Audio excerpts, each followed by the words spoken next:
Hello and welcome everyone to our symposium on new approaches to understanding healthy housing. I'm Rebecca Bentley from the Melbourne School of Population and Global Health. So just to give you an overview of why we've put this symposium together and who it might be of interest for the past 15 or so years, we've been working on understanding the relationship between housing and health. We know, for example, that housing and health has an important causal relationship, but we don't know what the contribution of poor quality housing and unaffordable housing makes, for example, to Australia's overall burden of disease. And Australian scholarship, housing scholarship in particular, is world leading, but we haven't really integrated this knowledge into our health research, and we don't have a very sophisticated conceptualization of housing as a social determinant of health. So we tend to think about housing in terms of social housing, for example, but not about housing as a system and how this broader system might be impacting on population health. So we aim to move health research forward conceptually and methodologically by addressing causality in our understanding of the housing and health relationship, the complexity of this relationship and exposure measurement, so understanding housing as a complex exposure that happens throughout people's lives, and how we can get better ways of understanding this and measuring this exposure. So by measuring people's housing environments, but also by then modelling that through. So we aim to position Australia to integrate the WHO Healthy Housing Guidelines into our housing policies and into our health policies by informing both in terms of the research about the relationships between housing and health. We think that at the moment there's a bit of a missed opportunity for prevention by not thinking strategically about how we can leverage our housing to improve our population health. So here, this is just an estimate that we've done, almost a back of envelope estimate, thinking about in Australia the number of GP visits and hospital admissions each year for a range of conditions, health conditions that we know are related to housing. And what we know of the prevalence of cold, mould and damp in Australian housing, our best estimate of the relative risk of exacerbation of symptoms based on research that we have available. And just using this method, we estimate that this could have a sizable impact on reducing service use in Australia if we were actually to improve the quality of our housing by reducing mould and cold. So in about 2011, we started working on this project of trying to understand what the causal pathways were between housing and health, and we were very focused in this. So we came up with a framework for thinking about housing as an exposure through to health outcomes. We thought that the best bet was to use longitudinal data sets and available existing data. And we started out by using a fixed effects approach, whereby we were looking at changes within people over time in their housing to see if they corresponded to changes in their health. We tended in this work to focus on mental health because it was temporally related to changes in housing, whereas a lot of other health conditions associated with poor quality housing take time to have effect. So we used a series of fixed effects models in Australian longitudinal data to try and get an estimate of the causal effect of changing housing circumstances on health. We also then explored other ways of doing this. We looked at mediation analysis and effect modification to try and build up a bit more of an informed picture of how housing, aspects of housing like tenure and affordability and condition were all related to each other and how that then impacted on health. We were then interested in thinking about housing as an exposure over time. So thinking about how people's patterns of housing occupancy, so their cumulative exposure or the number of transitions they make in and out of housing, might be shaping their health. So, and again, we chose mental health to look at because it seemed to be quite sensitive to people's housing in time. We were interested in this idea of whether social housing, because it does provide protection for people in terms of protecting their affordability and providing security, might actually be protective of people's mental health. So we could start to really position housing, social housing in particular, as an important intervention. But on the other hand, a lot of the literature refers to social housing as being of poor quality, There's stigma associated with being in social housing that can affect people's mental health. So, it is worth examining this question of, is social housing protective of people's mental health? But the problem with designing a protocol to answer this question is that the population of people who are in social housing in Australia are quite different to the population of people in other tenures. We took advantage of shifts or unfortunate reductions in available social housing in Australia and the move of many people who would once have been in social housing into the private rental sector to try and identify comparable people occupying different housing sectors in Australia to see whether the tenure that they were living in and the protective effect of affordability and security provided by social housing was protective in a comparable sample. So we took a low-income cohort of Australians with the aim of examining whether their cumulative exposure, so each additional year of exposure to social housing, was beneficial to their mental health. So this is quite a complex problem to model. And here I've got an example of the conceptual framework that we developed to try and unpack these relationships. And what it demonstrates is how complex the relationship between housing and health is, and how we have a complex array of confounding and mediating relationships that are playing out over time in the frame that we're trying to model. So we had to really think about a good way to approach this. So we generated inverse probability of treatment weights that sought to essentially create comparable comparisons, populations of comparison between people in social housing and in other tenures.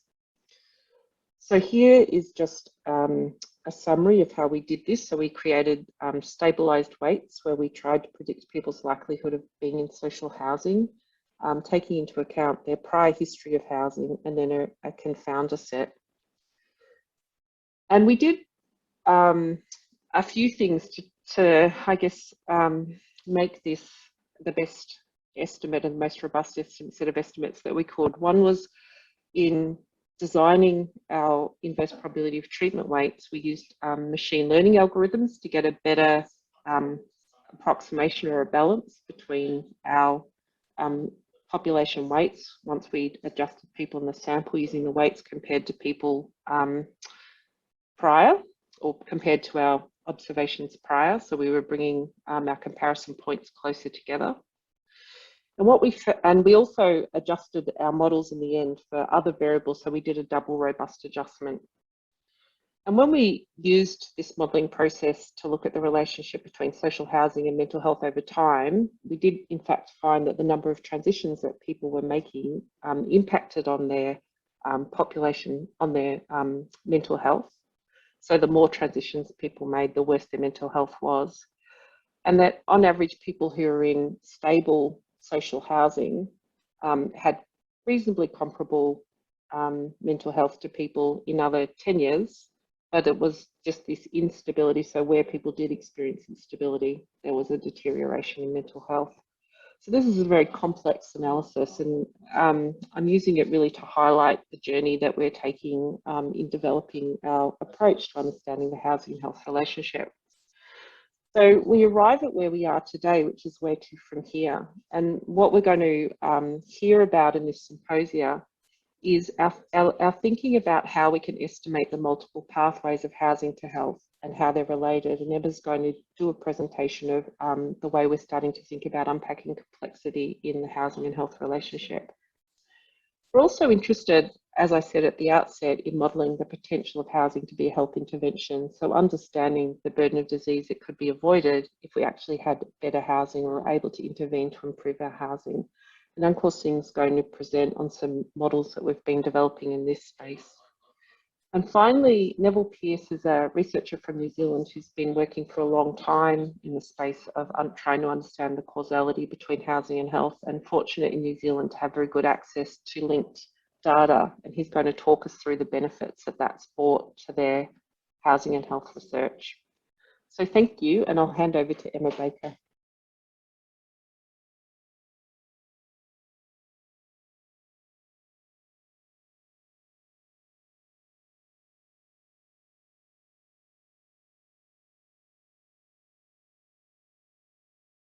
My talk is really on the idea of how you might be able to capture the complexity of the housing and health relationship. And I want to start off by saying, you know, housing is far from a simple unidimensional cause of health outcomes. So I suppose amongst our collaboration as housing and health researchers, we really see housing as a highly complex, what we call bundle of components. So that might be things like tenure and affordability, damp and insecurity, all working together to drive health outcomes. So the other thing to say is that, you know, the housing bundle that each of us commands is also necessarily different between all of us. So that's all to get us to the point to say that, you know, much of the work to date in the health sphere has really focused on trying to simplify the complexity of the housing bundle. So essentially what tends to get done is we take the complex interplay between housing and health through a highly simplified process of abstraction, one that tries to reduce the complexity of people's housing down to individual, separate, measurable drivers of health outcomes. The things that you often see in the papers that we've produced, like tenure or affordability.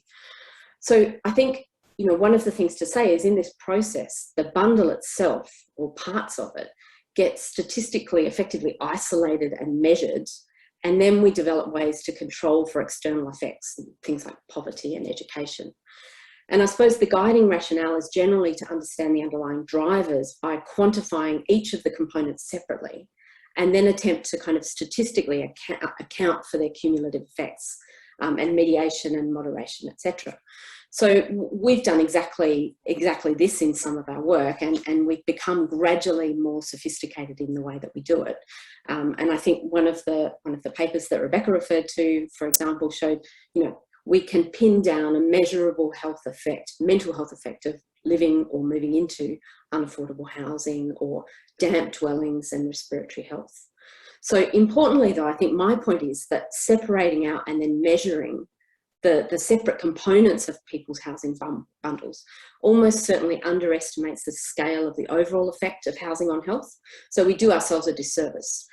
It also can't capture really the very real combined effect of people's actual housing experience. And also we're limited to the average effects across populations. So really what I want to talk to you in the next few slides about is ways that we might capture the complexity. I want to discuss quickly the promise of machine learning to do this, and then end on kind of the brave new world of data that methods like this can make available. So the evidence base that we're actually reliant on is really is based on kind of a series of clever statistical tricks that reduce the problems that we're analysing, that control for other influences, average results, and estimate outcomes across different populations. And I suppose we don't really think about it much because it's such a basic way for us to think.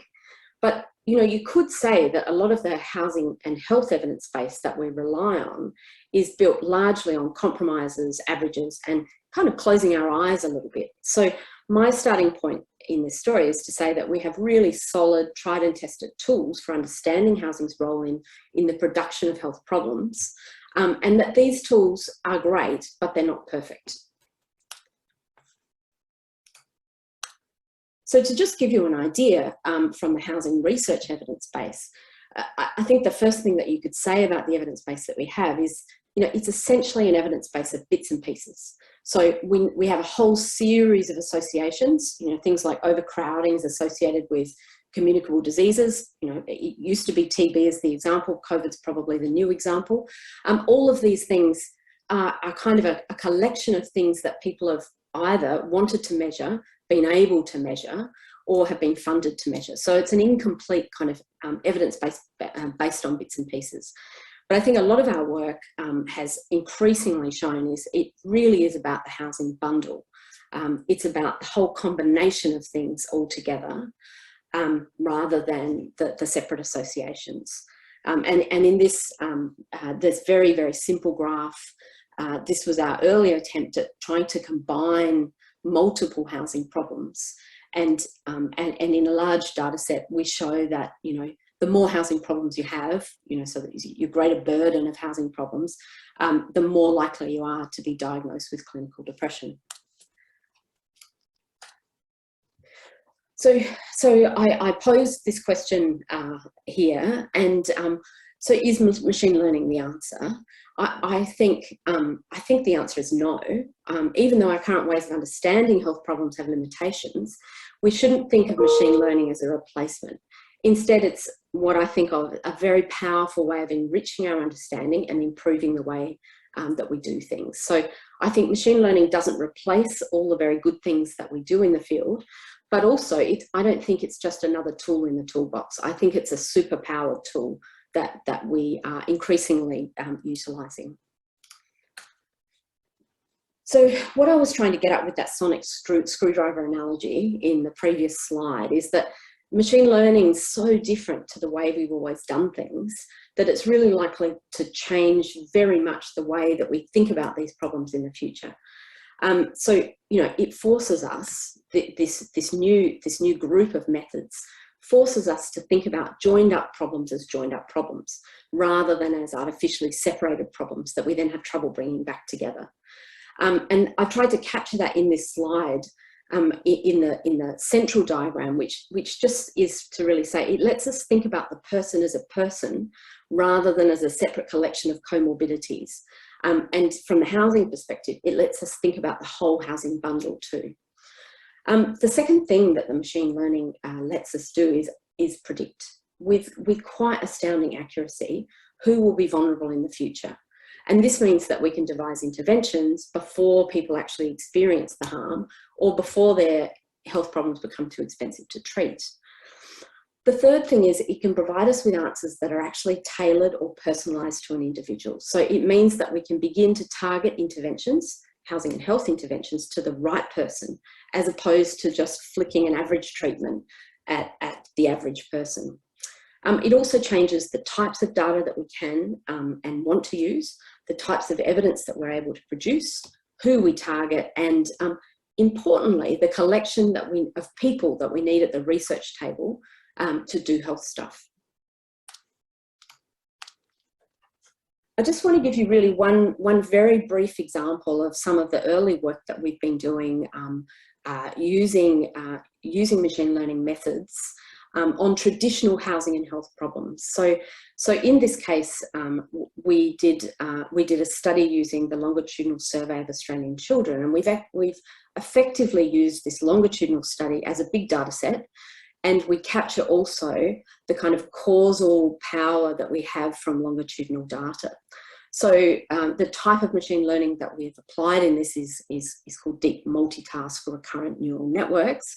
But effectively what we did is we took what is currently 9 waves of data, and we trained the machine to recognise the characteristics associated with children who are later diagnosed with depression. And then we ran it on the actual data set. And in fact, we can very, very accurately predict which children will be diagnosed with depression 2 or 4 years before actual clinical diagnosis. So I think that's a really powerful example of what's possible within the housing and health field.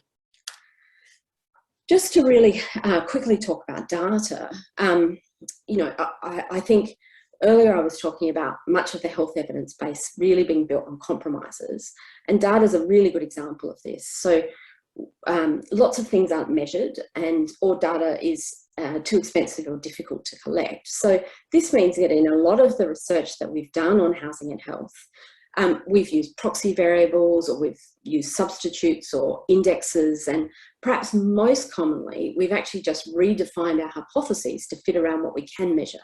So the effect of that is that the difficult to measure things become invisible in the evidence base. So I think machine learning actually gives us a little bit of a superpower in enabling us to think about data differently. So, you know, it needs to be big to go into machine learning, but it also means that a whole lot more data becomes potential health data. You know, government data, people's interactions with their welfare, prescription histories, children's educational outcomes, and their kind of the schooling results as they go through, but also privately held data, visa transactions, or even, you know, your playlist on Spotify, as well as data that we're creating every day, you know, things we're putting into Twitter, for example. this is almost the last slide, but I think, you know, it's worth thinking about how machine learning will change the way that we do things. I think some things stand out to me. The first is that kind of evidence gets less proximal, and really what I mean by that is that we can learn a lot about a person from a greater distance than we've been able to do before, from much cheaper, more accessible data sets. The prediction ability gives us more opportunity for early intervention and lets us target them better at people who need them, which is kind of important in a housing policy and health policy environment where always budgets are short. It also suggests that we need broader collaborations and a different team of researchers at the table. So really, I've just been able to skim over some of the really big ideas, but I hope at least what I've added to this is to leave you with the idea that, you know, machine learning is far from a replacement from how we've always done things in housing and health research, but I really do think that it has the potential to completely revolutionise how we understand the relationship between housing and health in the future. Thank you.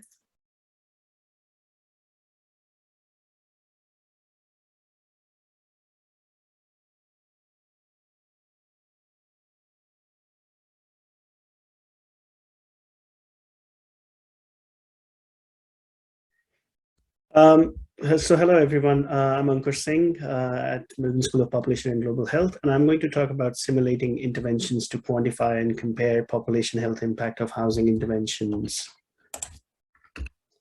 This is a flight simulator, and although I'd love to sit there and run my models, that's just not the case. The reason why I'm putting it here to show you is that simulation modeling is futuristic.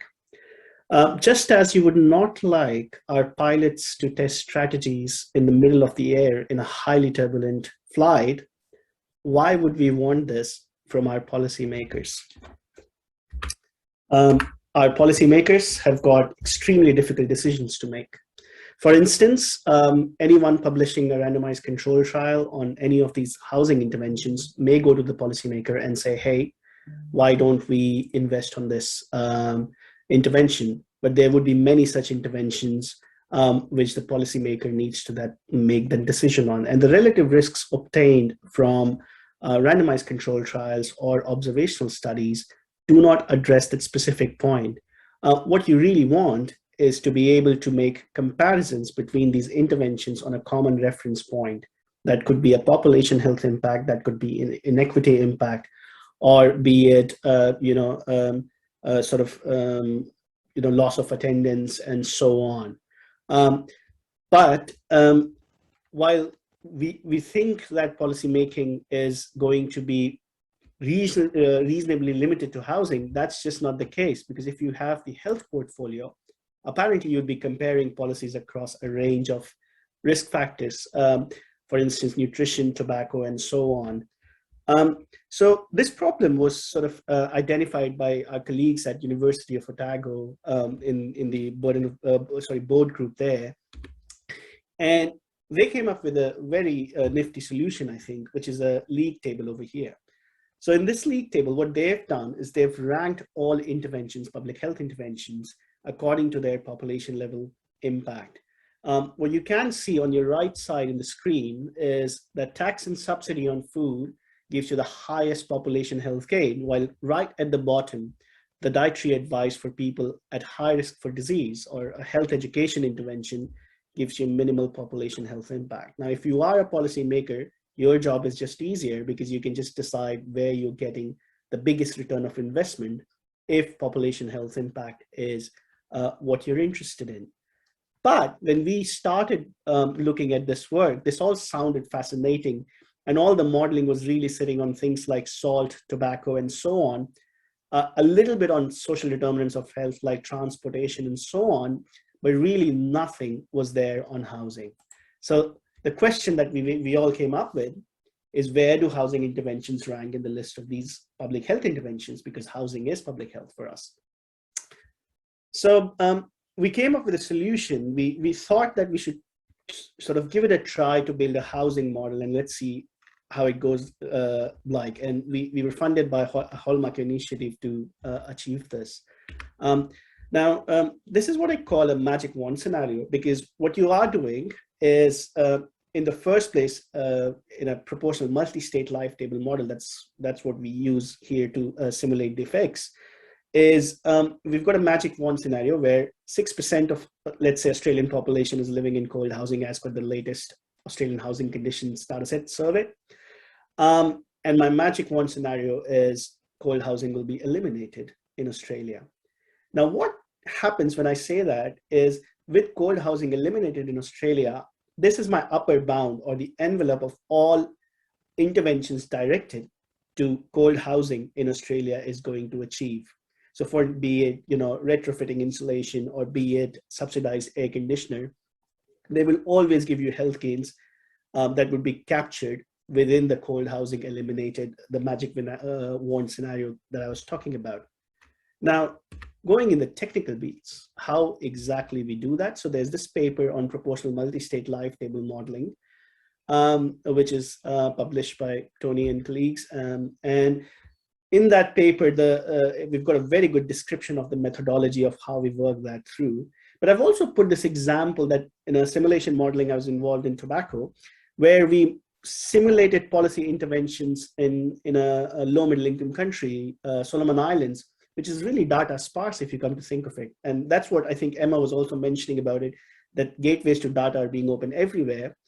We really leverage data of global burden of disease to actually simulate 2 tobacco interventions. So it's really about thinking about opportunities now being open for low middle income countries also to use some of these methods. So precisely how we do that? In a proportional multi-state life table, you can start to think of this as a bathtub. So you've got the tap, which is sort of the inflow of the disease within the population, right? And let's think of this as cardiovascular disease in case. You've got the prevalence, which is the pool of water, the pool of disease within the population, which is changing based on the incidence, or there may be leak, which is basically people dying who have that condition. So there's a system there. And what happens often is for outcomes like cancer, some people will, be treated and then basically they will go out, or there would be remission. So people would potentially again have cancers. And that you can think of kids, splashing water in and out of the bathtub, really. But in a proportional multi-state life table model, we're not just looking at one condition, one health outcome. You're really looking at multiple health outcomes simultaneously. So you've got all these life tables set for each of the diseases. Now, how do you simulate the interventions? We play with the tap. So based on shifting the exposure distribution, you change the incidence with a population impact fraction. And then that changes the prevalence pool, and that flows through onto your mortality. And you can really model population health impact by attaching something known as health adjusted life years gained or tallies lost onto that. So we achieved that for our magic wand scenario of eradication of indoor cold in Australia. And what we were looking at was, in that case, particularly, it's the effect on population health impact flowing through cardiovascular diseases, because the evidence on cold and hypertension is quite well established. What you can clearly see here, these are the measures, the QALYs gained for some of the interventions from that league table that I'd shown you earlier. And you can clearly see that compared to some very medically oriented interventions or health education oriented interventions, actually the eradication of indoor cold is giving you a better return of investment. And some of these health education interventions, such as dietary advice for adults, is quite expensive as well. So you really need to be thinking through here to compare interventions. And that's where I think what we have achieved, but we're looking forward to more of housing interventions being into the league table. But we are ambitious people, and we don't want to stop just there, because we also want to then not just be able to look at the overall population health impact, but the inequity impact of interventions. And this is an example from Macaulay et al. In the UK, where again, what they simulated was a range of interventions. And on your x-axis, you've got the health impact, But on your y-axis, it's the inequity impact of the intervention. So what you can clearly see here, something like a living wage, while it achieves a higher health gain, it also reduces inequality. But something like active travel in this case really neither gives you a better health gain nor reduces inequality. And that's what I'm talking about, where simulation modeling can be highly effective, is to compare interventions across a range of things. Now, until now, I've painted a very beautiful picture about simulation modeling, but all models are not same. One of the widely applied areas of simulation modeling is tobacco control.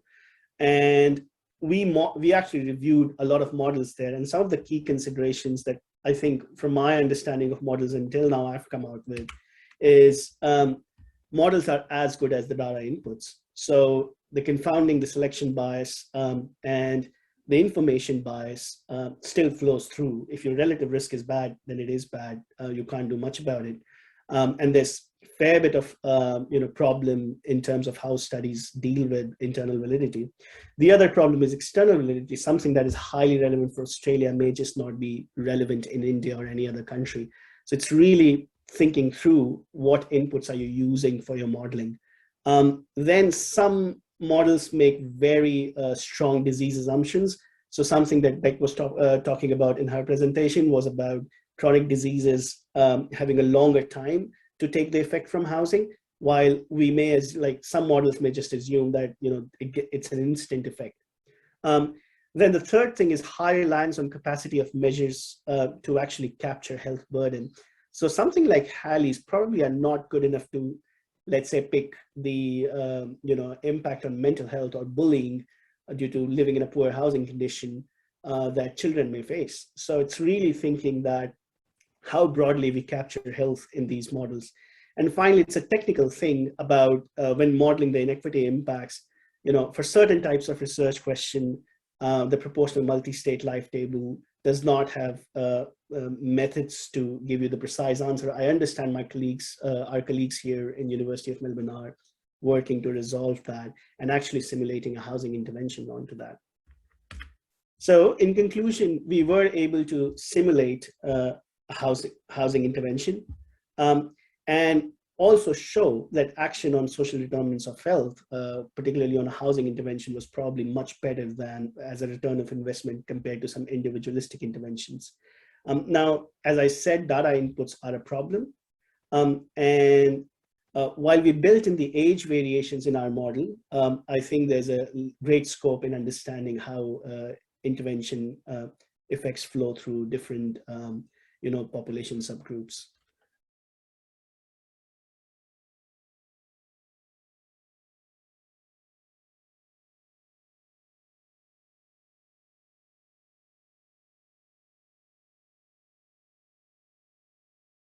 Thank you very much. Thanks to my Australian colleagues. I'm Neville Pearce. I'm based in Wellington, and I'll be talking about housing and big data from our viewpoint in New Zealand. So a quick overview, I want to talk about New Zealand housing. I want to talk about the history of how and why we got into this. I want to talk about Housing First, which is a homelessness prevention initiative that we're using big data with, and then the Healthy Housing Initiative, which is our next step forward and what we intend to do with the data we've just gathered. So first off, it must be said, New Zealand housing is, in a word, crap. Half our houses aren't heated, half are mouldy, half aren't ventilated right, half aren't insulated enough, more than half are poorly maintained. And all of these things are worse in rental housing and worse in low-income housing. We have a real housing problem in New Zealand. And through that, we have a real health problem as well. So we started looking 20 years ago, really, at how to combat this. So we started off with randomized control trials, and we did them on insulation, heating, and injury prevention. And each of those worked. We split up, for the insulation study, we split up 1,400 homes. We insulated 700 at random 1 year, and then we waited 12 months and insulated and the other 700. So that way we had a year's difference that was caused by randomization alone. And we were able to show that that improved improved self-rated health, decreased wheezing in the last 3 months, children had less days of school, adults had less days of work, less visits to the GP, and less respiratory hospitalizations. When we were doing these, these randomized controlled trials, we worked very closely with the community.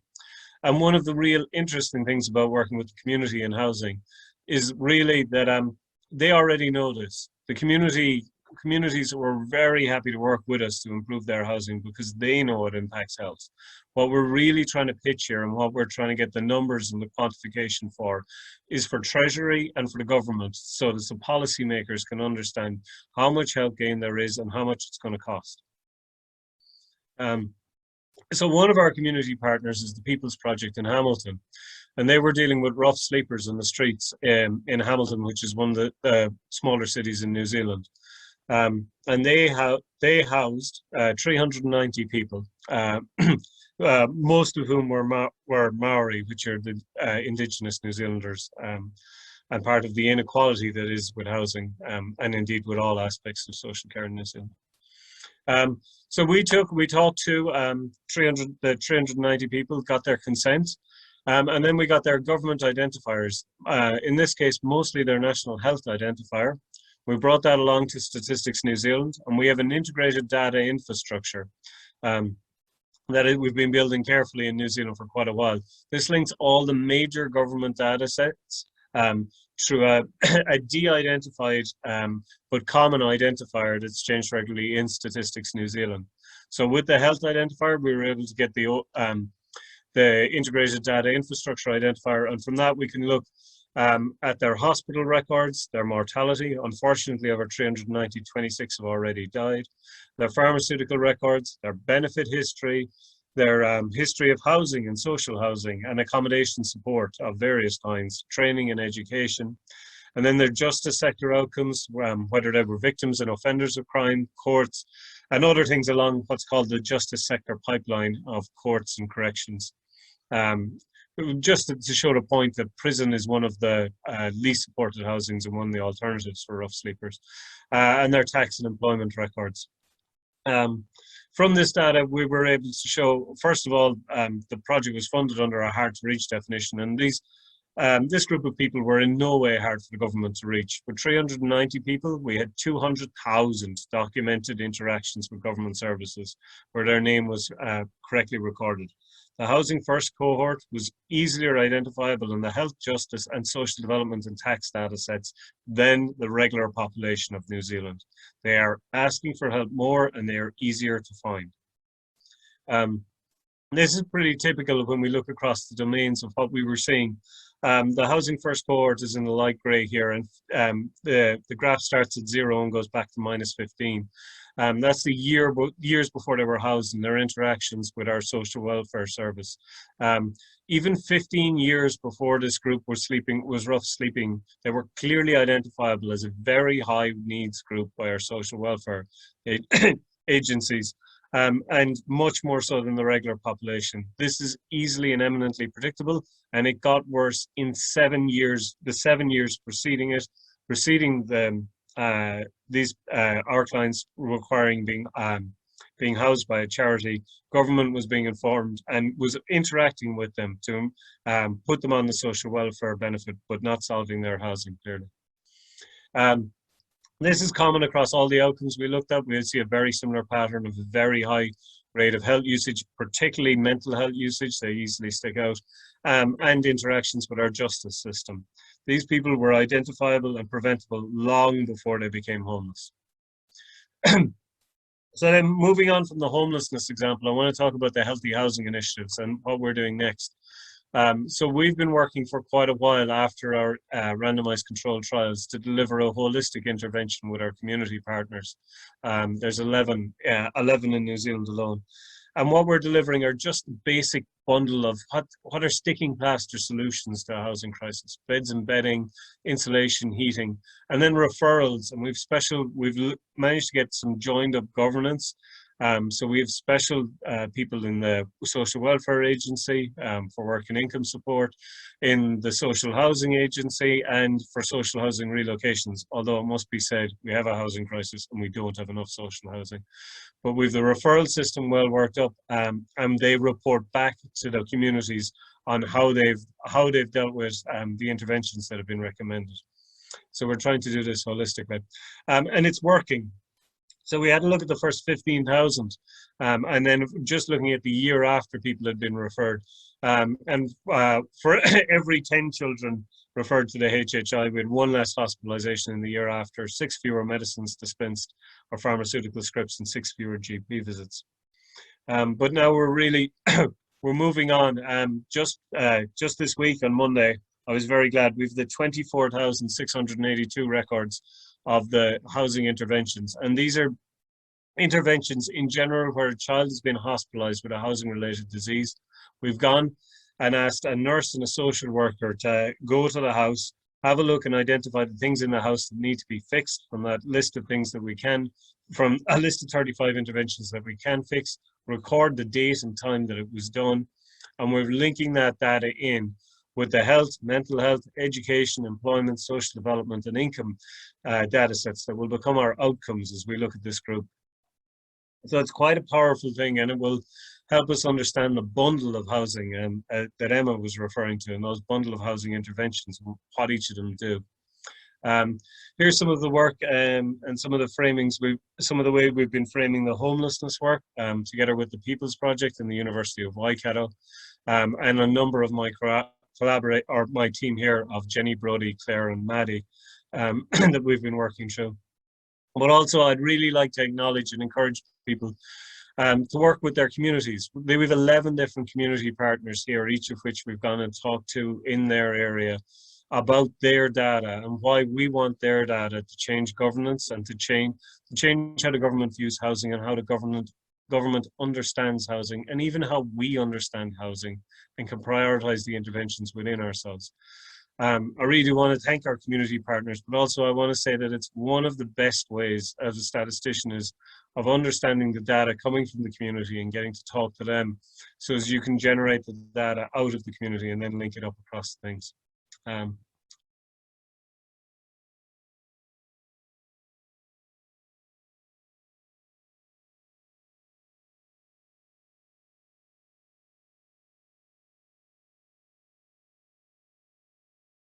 Thank you, Neville, and thank you to Beck, Emma, and Anka and Neville for the presentations. What we're going to do now is break into some discussion, and we've got an audience as well that are going to provide some questions to us.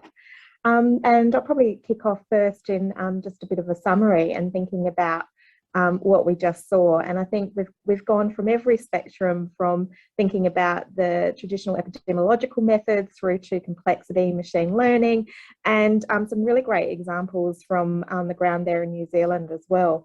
I think what really came home to me at the end there from Neville's presentation was that concept of the lived experience and the voices of the community, the people that are actually experiencing their unmet housing needs, and what that's going to mean for their health longer term. And it is our job as interdisciplinary researchers to be thinking about how we unpack that experience and be able to provide the evidence base to policymakers at large. So the underlying story of that for me was around the data. You know, we need good data, we need to be thinking about that, but data is as good as its input, but we also need to know how we want to turn that into operationalising it for measurement. So I'm going to throw to the floor to the speakers and start to get some perceptions on that. In terms of the big issue that you think in terms of the way forward in terms of data, a few things are coming to mind around, you know, the access, the ethics, the ownership. So if you, I'll get each of the speakers to have a comment on the big issue in data for them. Thanks, Tash. We might as well go in the order that we presented in, and I'd have to say that for me, data is an absolutely critical problem, particularly on the Australian research scene, and it's about having good quality data on housing and good quality data on health, and having moving beyond data sets where we've got self-reported measurement of both. And we haven't done very much work in our program to date of validating some of the measures that we've got and seeing to what extent measurement error might be impacting on some of our results. I think they're really important next steps, but also at the same time, improving the way that we're collecting and measuring data on indoor environmental housing conditions, thinking about some objective measures, getting those put into some of our national surveys, but also validating some of the self-reported measures that we have access to. Thanks. I think all of Beck's points are exactly spot on. I think, you know, reflecting, we've all been working in this field probably now for about 20 years. And the thing that used to always surprise me was, firstly, that there was really good health data and there was really good housing data, and getting the two in the same room was impossible. So I think a lot of the developments that have been made in recent times are about just gradually edging in a little bit of housing data into the health data sets and edging a little bit of health data into the housing data sets. So they're kind of small steps. Looking forward, I think, you know, I think the most exciting data for me in the future is probably all of the data that's always existed, but we've never really been able to use. So all of those big linked administrative data sets, and the ability to combine them with, you know, things that we've never thought actually ever measured housing or health before. So I think, you know, that's kind of that's the happy future for me. Thanks. I think in my opinion, particularly taking the simulation modeling angle, like I was very surprised that we had bet that the evidence on cold temperature and health would be very good, but very surprised to look at what it was. And what I mean by that is the facts I talked about, internal validity of information bias, confounding, and selection bias. I think those have not been dealt with even when the data was available. So I think there's both points on like getting the best data, but then what you do with it, so that we have some confidence in what we've derived from that data. And that was something I feel like probably it's the first intervention we looked at, but we need to look at across all interventions to see how good is the evidence on these things.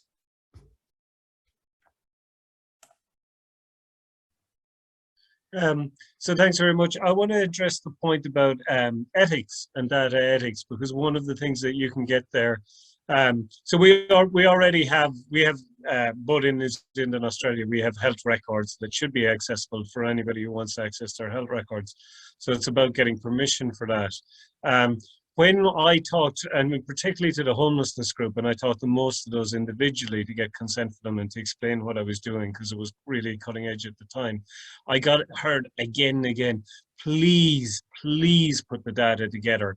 I want the health to know how many times I've had to tell them who I am, what my date of birth is, and where I don't live, because the form is inaccurate. And then it's ridiculous that the health sends me over to MSD and I have to fill to social welfare and I have to fill out the whole forms again, who send me back to the doctor, a GP who will ask me the same information for another time. And it was the evidence of this we could see, and I'm particularly dealing with a homeless cohort. They go round in the circle and then wind up being given an antidepressant was the most single common interaction that our homeless cohort had with the New Zealand government. So it's about realizing that there is a real desire for the community and people we talk to get their data and to show it to them. So I think we have to push back on when they're asking about ethics and say, what are the ethics of not doing this? And what are the ethics of not showing how this system isn't working for people? Because people in housing stress and particularly homelessness are going to be vulnerable across the whole suite of things. So we need to, in order to build a better system, you need the data to have a look at it. And I think it's nearly unethical not to be looking at that data and not to be linking it up. Great, thank you, everyone. A couple of times we've talked about interdisciplinary research and the requirements about, and I think Emma, you've mentioned around bringing new people to the team. And I think when we start forging those different paradigms of research, there are challenges ahead in terms of the methods and what that may pose. Has anybody got any perceptions of that from their own experiences of getting both housing, health, you've got machine learning, social policy together? I can start off with that because I think that's really interesting, and Rebecca has heard this story before. But you know, I'm a housing researcher by training, and Rebecca is a social epidemiologist by training, and it really took the first 5 years to develop a common language.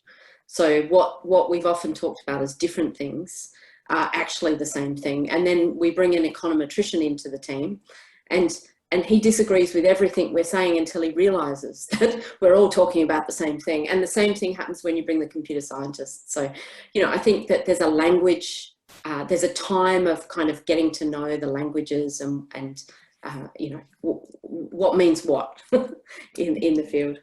Yeah, thank you. Any other experiences of that, Neville? Yeah.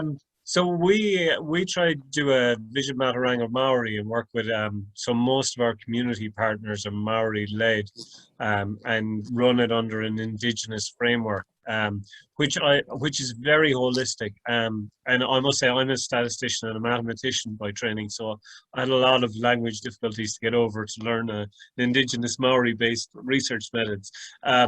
But actually, they're right. It is, and it's one of the things about housing. It's very holistic. It affects lots of things together, and I've found it an absolutely fascinating journey to go so far out of my discipline. I really challenge people to do that. More broadly, we have a team. We have a team about 30, and to have somebody. To have a language that is given primacy as something that's outside everybody's sphere except for the Indigenous thing, except for Indigenous culture, means that we're all in a common language learning or relearning experience, which is in a way helpful, because if I stick with just statistical language, I will kill people with what is causality and what is association and what is a confounder and a mediator. And actually, that's probably that's essential at some point, but only for a very small point. Great, effective. Anybody else? Otherwise, I'll also ask people to put some notes in the, we've got an audience. If they've got any questions, we might be able to take one or two from the floor. It's like we're really out there.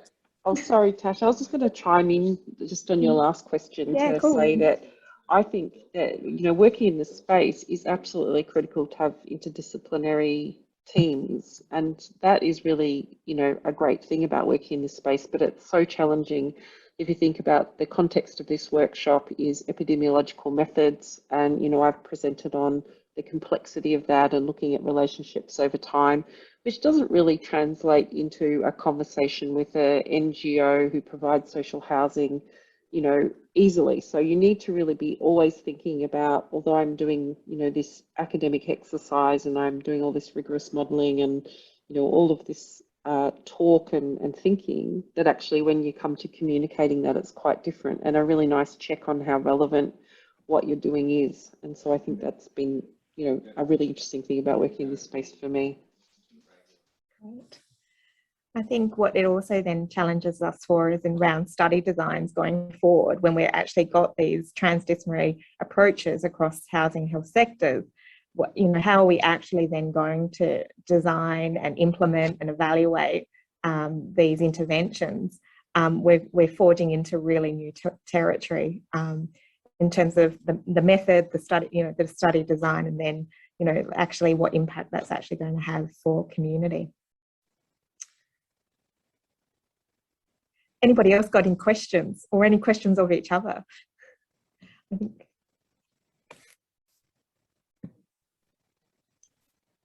So I'd like to have a go at Anchor.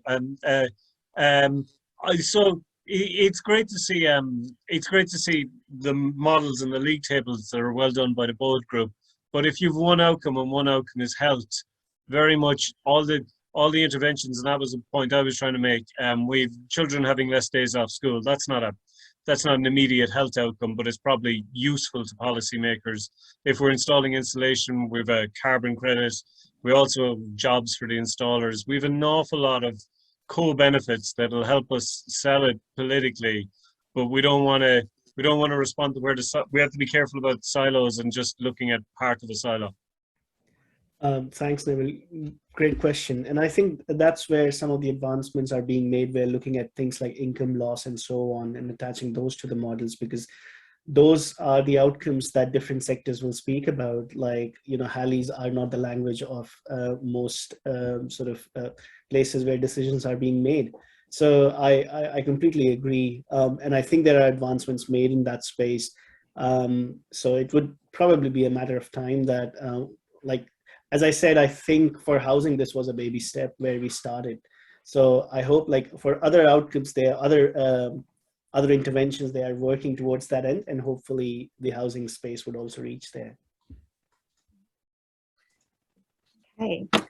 All right, we're going to pose a scenario here. If you could fix one thing about housing, what would it be that could provide the biggest bang for buck? Sounds like an Emma Baker question, so you better answer it. While everyone's thinking of their big bang for buck, I suppose when we've spoken about this in the past, so we're all Australian and New Zealand researchers, and Neville's given us this beautiful view of the quality of, some of the qualities of physical conditions of housing in New Zealand. In fact, some of those statistics are quite shocking. But we in Australia, we don't ever talk about the poor quality of the housing stock. And therefore we've never measured it. But the bit of measurement that we've been doing in recent years has just shown us that actually, cold and mold are huge issues in Australia. And I think, the kind of the pervasiveness and drudgery of cold as a health effect, it has lots of little effects that happen everywhere. So I think, if you could do one thing that would improve the quality of the most population, it would probably be to change the building code, to actually make houses that are aiming to be healthy rather than the cheapest housing you could possibly build. So I think, it's a small thing that's out of health and it's out of housing, really, building code. But I think, that might be one of the huge things that you could do that doesn't cost very much. Emma? I think my response is similar to Emma's, in that what I would like to see is that we have embedded into the way that we implement health policy in Australia and how the housing policy, the evidence that we do have around the relationship between housing and health, that's part of the WHO Healthy Housing Guidelines. So just as a starting point, at least have that knowledge embedded into sort of the systems that we're using to provide housing and health as well, so that when people present to the doctors with asthma, that part of the way that we treat that and consider that is, where do you live, and is there a potential problem in your home environment that's contributing to your problem, and that's something we can deal with. Yeah, I'd like every time you go to a GP in New Zealand, you get asked about smoking, or any if you're on your record, and generally drinking as well if you're Irish. I'd like that we asked about housing, and asked about it like we were going to, and referred out to do something about it. So yeah, just the cheapest thing would be the doctors just to ask about housing every single time until we got on top of it. I think for me, like, the whole extent of business side to housing is really bad, that I feel like somewhere that minimal quality of housing that, that should not be driven by the business and market is something that I feel potentially is going to give the largest bang for buck. Because otherwise, as long as it's a very profit oriented thing, there would always be shortcuts that those are not healthy. Thanks, Anka. Okay, well, I think we've almost run to time. I'll hand back to Beck. And is there any closing remarks? Great, thanks, Tash. Thanks everyone for participating. It was a really interesting set of presentations and discussion. And and look forward to more from our group in terms of progressing our housing health research, and feel free to get in contact with us. So thank you. Bye everyone.